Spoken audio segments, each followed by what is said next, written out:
Hello dears, good evening. നമുക്കിന്നൊരു ragi soup ആയാലോ? അതിന് വേണ്ട ഇൻഗ്രീഡിയൻസ് ആണ് ഇരിക്കുന്നത്. സവോള, ബീൻസ് അരിഞ്ഞത്, ക്യാരറ്റ് അരിഞ്ഞത്, മല്ലിയില, പച്ചമുളക്, ഇഞ്ചി വെളുത്തുള്ളി, ഒരു ഇത്തിരി ക്യാപ്സിക്കം, പിന്നെ ഇത് കോൺ പുഴുങ്ങിയത്, പിന്നെ നമ്മുടെ ചിക്കൻ കുഞ്ഞായിട്ട് അരിഞ്ഞ് വെച്ചിരിക്കുന്നതാണ്. പിന്നെ ഇതൊക്കെ ഒന്ന് സോട്ട് ചെയ്യാൻ വേണ്ടിയിട്ട് ബട്ടർ ഇരിപ്പുണ്ട്. ഇതാണ് നമുക്ക് നമ്മുടെ റാഗി സൂപ്പ് ഉണ്ടാക്കാൻ വേണ്ടിയിട്ടുള്ള സാധനം.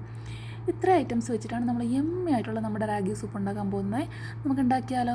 ആദ്യം നമുക്കതിന് വേണ്ടിയിട്ട് എന്താ വേണ്ടത്? ബട്ടർ എടുത്ത് നല്ല ചൂടായ പാനിലേക്ക് ഇടുക. അത് ഉരുകി വരുന്നത് വരെ ഇരിക്കുക, അത് കരിയാൻ നിൽക്കരുത്.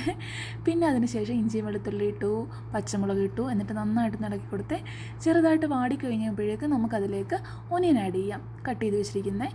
എന്നിട്ട് നന്നായിട്ട് ആഡ് ചെയ്തു, എന്നിട്ട് ഇളക്കി കൊടുത്തു. പിന്നെ അതിന് ശേഷം നമ്മുടെ ക്യാരറ്റ് ആഡ് ചെയ്തു, ഇളക്കി കൊടുത്തു. ബീൻസ് ആഡ് ചെയ്തു, ഇളക്കി കൊടുത്തു. പിന്നെ ആവശ്യത്തിന് ഉപ്പ് ആഡ് ചെയ്തു, ഇളക്കി കൊടുത്തു.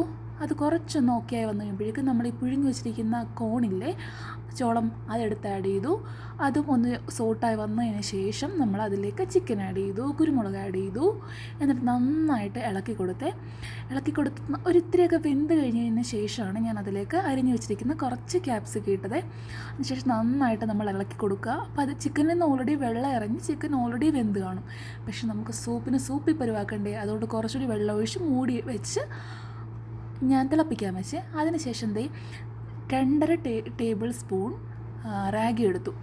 എന്നിട്ട് അതിലേക്ക് ചൂടുള്ള വെള്ളം എടുത്തൊഴിച്ച് കട്ടകളൊന്നും ഇല്ലാതെ നന്നായിട്ട് മിക്സ് ചെയ്തെടുക്കണേ. കാരണം നമുക്കത് കട്ടയുണ്ടെങ്കിൽ അത് ഇങ്ങനെ കട്ടയായിട്ട് കിടക്കും. സോ അത് അവോയ്ഡ് ചെയ്യാൻ വേണ്ടിയിട്ട് നമ്മൾ വിസ്ക് വെച്ചിട്ട് നന്നായിട്ട് ഇളക്കി കൊടുക്കുവാണേ. അപ്പോഴേക്കും തന്നെ റാഗിയുടെ കട്ട പെട്ടെന്ന് മാറും. ശരിക്കും നമുക്ക് കുഞ്ഞു പിള്ളേർക്കൊക്കെ വരെ കൊടുക്കാൻ പറ്റും. ചിക്കൻ ഇല്ലെങ്കിൽ ചിക്കൻ വേണമെന്നില്ലല്ലോ, വെജിറ്റബിൾ റാഗി സൂപ്പായാലും നമുക്ക് പറ്റും.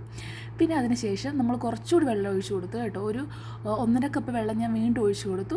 എന്നിട്ട് കാരണം ആ വെജിറ്റബിൾസിൻ്റെ എസൻസ് വരാൻ വേണ്ടി അത് തിളച്ച് കഴിഞ്ഞപ്പോഴേക്കും ഞാൻ അതിൻ്റെ ഇട്ട് മുട്ട ആഡ് ചെയ്ത് കൊടുത്ത്, എഗ്ഗ് ആഡ് ചെയ്തിട്ട് പയ്യെ ഇളക്കി കൊടുത്ത്. ശരിക്കും ഈ ചൈനീസ് വീഡിയോസിലൊക്കെ ഇങ്ങനെ കാണത്തില്ല, ഇങ്ങനെ നൂല് പോലെ ഇങ്ങനെ വലിഞ്ഞ് വരുന്നത്, അതിന് വേണ്ടിയിട്ടാണ് ഞാൻ ആഡ് ചെയ്തത്. പക്ഷേ ഫ്ലോപ്പായി വന്നില്ല.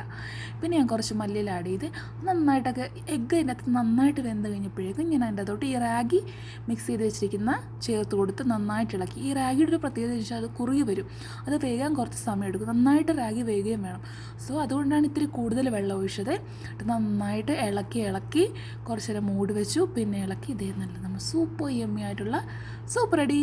ബൈ.